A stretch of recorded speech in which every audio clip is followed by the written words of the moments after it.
நேர்களே, காசாவில் தற்போது நடப்பது என்ன?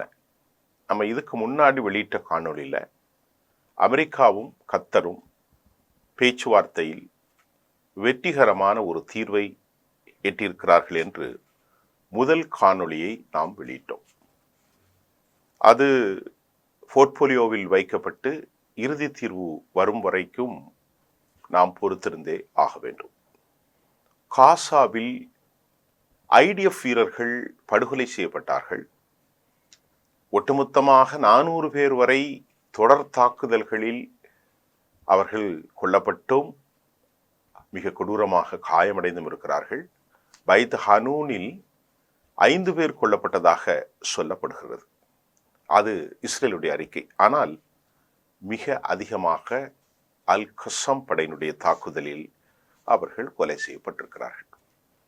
இப்ப காசாவில் இதற்கு பழி வாங்குவதற்கு இஸ்ரேல் இராணுவத்தை பொறுத்தவரை ஒரு ஒரு கெரபாலிஸ்ட் என்ன சொல்றது, ஒரு பார்பேரியன் கம்யூனிட்டி, மனிதர்களின் உடைமைகள் உயிர்களை அவர்கள் மதிப்பதே அல்ல. பலஸ்தீனர்களுடைய உயிர்கள் ஒரு கொசுவை விட, பூச்சிக்களை, புழுக்களை விட கேவலமாக மதிப்பார்கள். உடனடியாக குண்டை அவர்கள் போட்டிருக்கிறார்கள். அவற்றில் முஹம்மது ஷபானா, த கிராண்ட் மதர் ஆஃப் 3 பேர குழந்தைகளை வைத்திருந்த அவள் கண்ணீர் வடித்தால் அந்த 3 பிள்ளைகளும் இறந்து போனார்கள். அழுத கண்கள் ஒருபோதும் ஓயாது. அவருடைய பாட்டி 3 பேர குழந்தைகளையும் எழுது முத்தமிட்டு அவருடைய கடைசி கிரியைகளை செய்து இறைவனிடத்தில் அனுப்பிய காட்சிகளை நாம் விவரிக்கத்தான் முடியாது. நார்த்து காசாக்களில் இருந்து பொதுமக்கள் பெஞ்சமின் நெத்தன்யாகுடைய கொடூரமான இராணுவத்தின் மூலம் அவர்கள் விரட்டப்பட்டு கொண்டே இருக்கிறார்கள். மிக முக்கியமாக அஹமது அல் நஹால் அவருடைய கருத்து, அந்த ஊரில் வாழ்றவர், அவர் சொல்றாரு, நோ ஃபியூயல், எந்த விதமான எரிபொருளும் இல்லை, நோ ட்ரக், வாகனங்கள் இங்கிருந்து தப்பிச் செல்வதற்கு எங்களுக்கு இல்லை, தேர் நோ ரெஸ்கியூ டீம், நாங்கள் பாதிக்கப்பட்டால் எங்களை காப்பாற்றுவதற்கு யாரும் வரவில்லை, யாரும் இல்லை, இரவு முழுவதும் குண்டு வீச்சு, குழந்தைகளை பார்த்து கொண்டே இருந்தோம், முத்தமிட்ட நிலையில் சில உடல்கள் புதைப்பதற்காக அவசர கதியில் வாகனங்களில் அள்ளி செல்லப்படுகிறது. கற்பனை செய்து பாருங்கள் தோழர்களே, கற்பனைக்கு அப்பாற்பட்ட கொடூரம். உலகத்தில் இது எப்பொழுதும் நடந்திருக்கலாம். பல ஆயிரம், பல லட்சம் அல்லது பல்லாயிரக்கணக்கான ஆண்டுகளுக்கு முன்பு மனிதன் நாகரிகம் அடையாத காலத்தில் இந்த ஒரு சம்பவங்கள் எல்லாம் கற்பனை. நாம் அமர்ந்திருக்கிற 2025 ஜூலை மாதம் 10ஆம் தேதி நடக்கிற கொடூரத்தை தான் நான் பேசிக்கொள்கிறேன். இவர்களெல்லாம் நாகரிகம் இருக்கிறதா, மனித இரக்கம் இருக்கிறதா என்பது எங்களுக்கு புரியவில்லை. அதை போன்று கசாம் பிரிகேஜ், இந்த கசாவினுடைய சம்பவத்தை சொல்கிறேன். அவர்கள் மெர்கோவா ட்ரக்கை யாசின் 105 மூலம் அளித்திருக்கிறார்கள். ஒரு சோல்ஜர்ஸை இஸ்ரேலிருந்து அவங்க உயிரோட கை செய்திருக்கிறார்கள். இது ஒரு முக்கியமான விஷயம். உயிருடன் பிறப்பது கிரவுண்ட் நிலவரம் இல்லை. அவர்களை கொன்றுவிட்டு ஆயுதங்களை நாங்கள் எடுத்து செல்வோம்.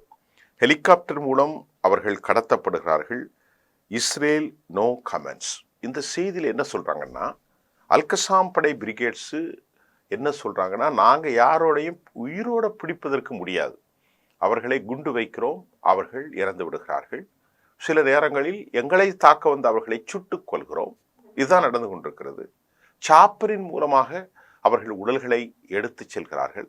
நாங்கள் சில வேளைகளில் அவற்றையும் எவாக்குவேட் பண்ண முடியாமல் தாக்குதல் நடத்துகிறோம். இதுதான் கிரவுண்ட் ரியாலிட்டி என்று அவர்கள் தெளிவாக சொல்லியிருக்கிறார்கள். இது நேற்று முன்தினம் நடந்த சம்பவம். ஆனால் இஸ்ரேல் எந்த கருத்தும் தெரிவிக்க மறுத்திருக்கிறது. காசாவில் இந்த ஃபியூயல் ஷார்டேஜின் மூலமாக இஸ்ரேல் தடுத்திருக்கிறது. குறிப்பாக ஒரு densely populated area has been attacked. 20 குண்டுகள் வீசப்பட்டிருக்கிறது. அது என்ன சொல்றது, அடர்த்தியான மக்கள் வாழ்கிற அந்த தெருவின் வீதிகளில் ஜஃபா ஸ்ட்ரீட்டில் அவர்கள் குண்டுகளை திட்டமிட்டு வீசியிருக்கிறார்கள். எவ்வளவு பெரிய கொடூர சம்பவம் தோழர்களே.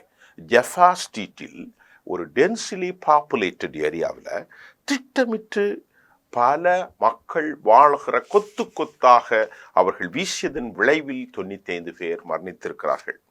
அமெரிக்காவுடைய பிரஷர் சீஸ்பயர் நெத்தனியாகு மறுத்து கொண்டிருந்த நிலையில்தான் நேற்று முன்தினம் இந்த கொடூரம் நடந்தது.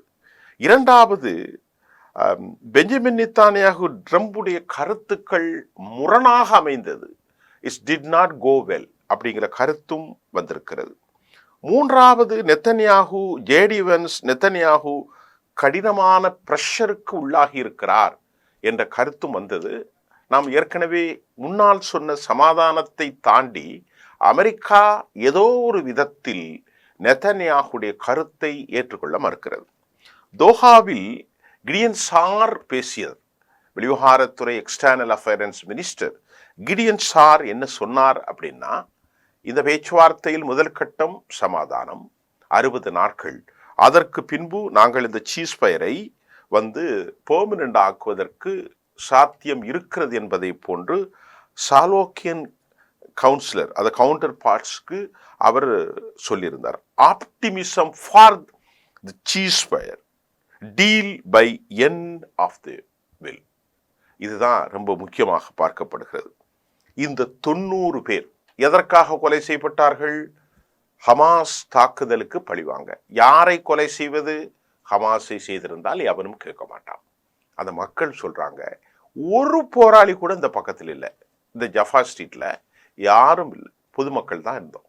அதுல குண்டை போட்டு 10 குழந்தைகள், 70 வயதுக்கு மேற்பட்ட வயதான மனிதர்கள், எந்த ஹமாஸும் கிடையாது, நாட் அ சிங்கிள் ஒன். பாருங்க அவங்க சொல்ற ஸ்டேட்மெண்ட், அமெரிக்காவில் இருந்து வெளியான காணொலி. இவ்வளவு கொடூரத்தை எப்படி இந்த யூதர்களால் செய்யப்பட்டு தோராவை அவர்களால் ஓத முடிகிறது? ஆண்டவருடைய சித்தத்தின் ஆண்டவருடைய பாதைகளில் மனித உயிர்களை கொலை செய்தவன் எப்படி நித்திய ஜீவனாக அவன் வாழ முடியும்? சொர்க்கத்தில் அவன் பிரவேசிக்க முடியும்? அடுத்த கேள்வி, ஃபுல் பிளாக்டு என்னதை பண்ணியிருக்கிறாங்க? 44,000 குழந்தைகள் வாழ்கிற அந்த இடத்தில் குடிப்பதற்கு தண்ணீர் இல்லை, சாப்பாடு இல்லை, பவர் இல்லை. Critical for survival has not been allotted in 4 months. கொஞ்ச நாள் இல்லைங்க, 2 நாட்கள் இல்லை, பல மாதங்களில் உணவு இல்லை, ஃபியூயல் இல்லை, ஹாஸ்பிட்டல் இல்லை, எதுவுமே இல்லை. எப்படி அவர்கள் வாழ்கிறார்கள்? பச்சை குழந்தை அழுகிற காட்சி, இதையும் எங்களுக்கு விற்க முடியும். இதுல இந்த டென்சிட்டி பாப்புலேட்டட் ஏரியாவில் 90 குண்டுகளை போட்டு மக்களை அழித்திருக்கிறார்கள். இந்த பயங்கரவாத தாக்குதல், இந்த பயங்கரவாத விவகாரத்தை நாங்கள் பேசுகின்ற போது இது பயங்கரவாதம் இல்லாமல் எது பயங்கரவாதம் என்ற கேள்விக்கு நமக்கு பதில் சொல்ல முடியவில்லை. இதற்கிடையிலே எக்ஸ் சீஃப் இட்ஹாக் யோசி ஃபார்மர் செப்பாடிக் செஃப் ரபி, அவர் யாருன்னா ஒரு ஆர்த்தோடாக்ஸ் சியோனிச தத்துவவாதி. அவர் என்ன சொல்றாருன்னா, ரொம்ப மிகுந்த துயரம் எங்களை சுட்டு இருக்கிறது. அவர் நாட்டு மக்கள் இராணுவ வீரர்கள் கொலை செய்ததற்கு அந்த ரபியுடைய கருத்து தன் கருத்தில் விலை மிகுந்த இந்த இராணுவ ஆர்த்தோடாக்ஸ் கம்யூனிட்டிக்கும் பெஞ்சமின் நெத்தனியாகுக்கும் பல பிரச்சனைகள் இருக்கு. Lot of the discrepancy in between 2 sides, 2 பேருக்கும் இடையே பலவேறு முரண்கள் இருக்கிறது. நான் இங்கு தோராவை போதிப்பதற்காக வந்திருக்கிறேன். கல்வி வேதத்தை அதிகரிப்பதே எனக்கு நோக்கம். நிச்சயமாக நான் laxity when there is a concern for laxity, ஆனால் சமீபத்திய நடவடிக்கை தளர்ச்சி ஏற்படுத்துகிறது என்பதைத்தான் அவர் அந்த வார்த்தையை பயன்படுத்தியிருக்கிறார். யாஹூதா பெட்டாலியன் தான் ஒரு ஸ்பிரிச்சுவல் பெட்டாலியன். இந்த ஸ்பிரிச்சுவல் பெட்டாலியன் முழுமையாக கொல்லப்பட்டதை ஏற்றுக்கொள்ள மறுத்த இட்ஹாக் யோசி தோராவுடைய கருத்துக்கள் வேதங்களை நீங்கள் படிக்க வேண்டும் என்றும் சொல்லியிருக்கிறார். இரண்டாவது மிக முக்கியமான கருத்து, பெஞ்சமின் கொண்டு வந்த தீர்மானத்தின் மூலமாக ஒரு டிசன்ட் சிச்சுவேஷன் அங்கே உருவாது, கருத்துருவ மாற்றம். அவற்றில் கான்ஸ்கிரிப்ஷன், என்ன கான்ஸ்கிரிப்ஷன்? அதாவது வலுக்கட்டாயமாக இராணுவத்தில் சேர்ப்புதான் இந்த conscription orthodox Jews into the military. அதற்கு அவர்கள் மறுத்தார்கள். ஆர்த்தோடாக்ஸ் ஜூஸ் கட்டாயப்படுத்தப்பட்டு இராணுவத்தை சேர்ப்பது குறித்த விமர்சனங்களை இது ஒரு பெரும் இஷ்யூவாக that has been going on the big issue among the society. அதற்கும் இப்பொழுது உள்நாட்டில் பெஞ்சமினுக்கு எதிரான குரல்கள் வலுத்திருக்கிறது. இந்த நிலையில் ஹவுதிகளோடு பேச்சுவார்த்தை நடத்துவதற்கு அமெரிக்காவை அவர் கெஞ்சி கொண்டிருக்கிறார் என்று நான் சில நாட்களுக்கு முன்பு சொன்னேன். தற்போது open statement has been revealed. என்ன சொல்லியிருக்கிறாங்க? ஹவுதிகளே, ஒரு நல்ல வாய்ப்பை தருகிறேன், பேச்சுவார்த்தைக்கு வாருங்கள். யார் சொல்றா? அமெரிக்கா அல்ல தோழர்களே, இஸ்ரேல் சொல்கிறது. ஹவுதிகளை எந்த ஒரு சக்தியும் வெற்றி கொள்ள முடியாது என்பது ஒரு மிஸ்ட்ரி, மர்மமாக இருக்கிறது. அவர்கள் என்ன நடக்கிறது, யாது நடக்கிறது என்பது தெரியவில்லை. ஆகவே தற்போதைய நிலையில் நாம் இரண்டாவது ஒரு காணொளியில் சொல்லியிருந்தோம், ஃபுல் பிளாக்காக அவர்கள் வெளியேறியிருக்கிறார்கள். அவர்கள் இந்த முழுமையாக அவர்கள் வெளியேறத்தான் வேண்டும் என்று நாம் சொல்லியிருந்தோம். இந்த நிலையில் தற்போது இஸ்ரேல் அமெரிக்காவினுடைய இந்த விவகாரத்தை அவர்கள் ஏற்றுக்கொண்டால் நிச்சயமாக காசாவினுடைய ஒரு சீஸ்ஃபயர் ஒரு சாத்தியமாக இருக்கும். ஹவுதியுடைய தாக்குதல் ஏன் தொடருதுன்னா, மூன்றாவது ஷிப்பு, அதுக்கு பேர் மேஜிக் சீஸ் என்று சொல்கிறார்கள். அந்த கப்பல் சிங்கிங், மூழ்கி கொண்டிருக்கிறது. நேவல் போட்ஸின் மூலமாக, ட்ரோன்கள் மூலமாக, ஆளில்லா ட்ரோன்கள் ஸ்ட்ரிப்பிங் இந்த போட் மூலமாக மேல் தளத்தில் அடித்து நொறுக்கி துவம்சம் செய்து அவர்கள் சுலோகங்களை எழுப்பியிருக்கிறார்கள் யூத சியோனிசங்களுக்கு எதிராக. அதனைத் தொடர்ந்து மல்டிபிள் கப்பல் மீது அவர்கள் பல நிலைகளில் தாக்குதல்களை நடத்தி கிரேக்க கார்கோ கப்பல் நிச்சயமாக அது மூழ்கி இருக்கிறது. நெத்தன்யாகு ஈரான் போருக்கு பின் அமெரிக்கா சென்றிருந்த நிலையில் அச்சுறுத்தக்கூடிய இந்த சம்பவங்களை நாம் மனதில் கொள்ள வேண்டும். ஹவுதிகள் இந்த மேஜிக் சீஸ் கப்பலை மூழ்கி இருப்பது ஒன்று. அது மட்டுமல்லாமல் அங்கிருந்த நான் ஏற்கனவே சொன்ன மாதிரி மிக முக்கியமாக ஆர்த்தோடாக்ஸ் டீமாக பார்க்கப்படுகிற இந்த எட்ஸியாக் யோசி சொன்ன யாஹூதா பெட்டாலியனில் மாபெரும் கேசுவாலிட்டி. இது அமெரிக்காவில் ட்ரம்பை பேசுவதற்கு முன்பு நடந்தது. இது கசாவில் நடந்தது. யாஹூதா பெட்டாலியன்ஸ் அடித்து துவம்சம் செய்யப்பட்டது அல் கசாமில். ட்ரம்பை சந்திக்க ஒரு மணி நேரத்துக்கு முன்னால் நடந்துச்சு. அதே போன்று தற்போது நடந்து கொண்டிருக்கக்கூடிய இந்த அதாவது ஹவுதிகளுடைய தாக்குதல் இவர் அமெரிக்காவுக்கு போன பிறகு நடந்திருக்கிறத ஒரு மிக முக்கிய சமீட்சையாக சொல்லப்படுகின்றது. கப்பல் மூழ்கி தண்ணீர் உள்ளே புகுந்தது. குரூ மெம்பர்ஸ் லைஃப் ஜாக்கெட் அவர்கள் அந்த ஜாக்கெட் எல்லாம் அணிந்து கொண்டு தப்பினார்கள். ரெட்சி பார்டர்ல ஏமன் காஸ்ட், இது ஒரு critical waterway for oil and commanders. இந்த மாதிரி தாக்குதலை நடத்தி கொண்டே இருக்கிறார்கள். ஏராளமான சேதம். இந்த கப்பலில் கிரீஸிலிருந்து பொருட்களை ஏற்றிக்கொண்டு இஸ்ரேலுக்கு சென்றதாகவும் சொல்லப்படுகிறது. முன்னால் அவர்கள் ஆட்களை விட்டார்கள், இப்போது ஹவுதிகள் சுட்டுக் கொள்கிறார்கள் என்பது ஒரு மிக இதுவரை ஹேவ் நாட் கிளைம்ஸ் ரெஸ்பாண்ட். நாங்கள் தான் இதற்கு காரணம் என்று ஹவுதிகள் ஒற்றுக்கொள்ளவில்லை. ஆனாலும் இது ஹவுதிகள் தான் என்று மேற்கத்திய ஊடகம் உண்மையை அவர்கள் ஒருத்திருக்கிறார்கள். அதாவது the small boat carrying drones target the ship. July 7 4 to 6 பேர் கொல்லப்பட்டிருக்கிறார்கள். நெத்தன்யாகு அமெரிக்க அதிபர் ஈரானில் 2 முறை சந்தித்திருக்கிறார். இந்த சந்திப்பில் இந்த சம்பவம் நடந்திருக்கிறது. அதாவது என்ன, ஜூலை 8 காசாவுடைய சீஸ்பேர் ஹோஸ்டேஜ் ரிலீஸ், இவைகள் பேச்சுவார்த்தையில் நாம் ஏற்கனவே சொல்லியிருக்கிறோம். அமெரிக்காவுடைய அழுத்தம், இதை தாண்டி நெத்தன்யாகு அங்கு சென்ற நோக்கம் ஈரானோடு எப்படியாவது போர் செய், காசாவை அழி, இந்த 2 தான் அவருக்கு குறி. பெஞ்சமின் எந்த கருத்தும் தெரிவிக்க முன் வராதது, பல மணி நேரம் இறுக்கமான முகத்தில், நான் ஏற்கனவே சொன்னதை போன்று 2 பேரும் ஒரு ஜாயின்ட் பிரஸ் கான்ஃபரன்ஸ்ல அவர்கள் கண்டக்ட் பண்ணாதது பல கேள்விகளை ஏற்படுத்தி இருக்கிறது. பல மணி நேரம் நடந்த இந்த பேச்சுவார்த்தையில் ஏன் இவர்கள் சொல்லவில்லை? அவர்களுக்குள் முறுவல் இருக்கிறதா, முட்டல் இருக்கிறதா, முரண்பாடு இருக்கிறதா? ஒயிட் ஹவுஸை இஸ்ரேலும் எந்த ஸ்டேட்மெண்ட்டும் விடாதது.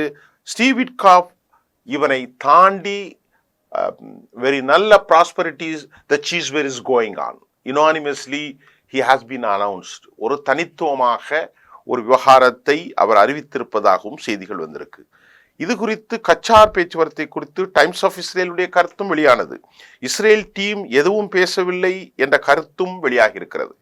என்ன சொல்றாங்க அல் ஜசீரா? இஸ்ரேல் டீம் பார்த்து கொண்டுதான் இருந்தார்கள், ஆனால் நெகோசியேஷன் எதுவும் நடக்கவில்லை. நான் சொல்றத கேள் அப்படின்னு சொல்லியிருப்பாங்கன்னு நான் நினைக்கிறேன். இத சவுதியிலிருந்து வரக்கூடிய அஷார்க் நியூஸ் ஏஜென்சி கன்ஃபார்ம் செய்கிறது.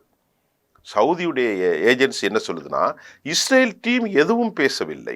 த டீம் எவ்ரி இஷ்யூ குறித்து அஃபீஷியல் கன்சல்டேஷன் எல்லாம் நாம தனித்துவமாக அதுல 2 நடக்குது.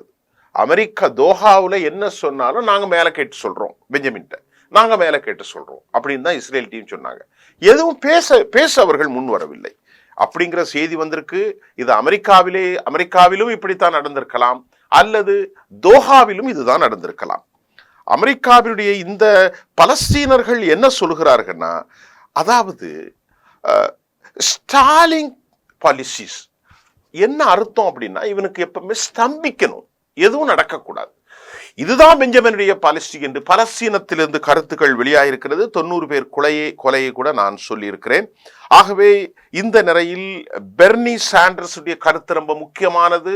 ஒரு படுகொலை ஆசாமியை கொண்டு வைத்து உலகத் தலைவனாக சர்வதேசத்தில் படுகொலையானரை எப்படி நீங்கள் வரவேற்பு கொடுக்க வேண்டும் என பெர்னி சாண்டர்ஸுடைய கருத்து மிக மிக முக்கியம் வாய்ந்த ஒன்றாக பார்க்கப்படுகிறது.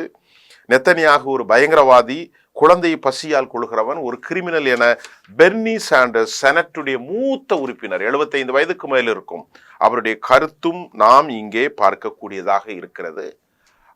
இதுதான் உண்மை.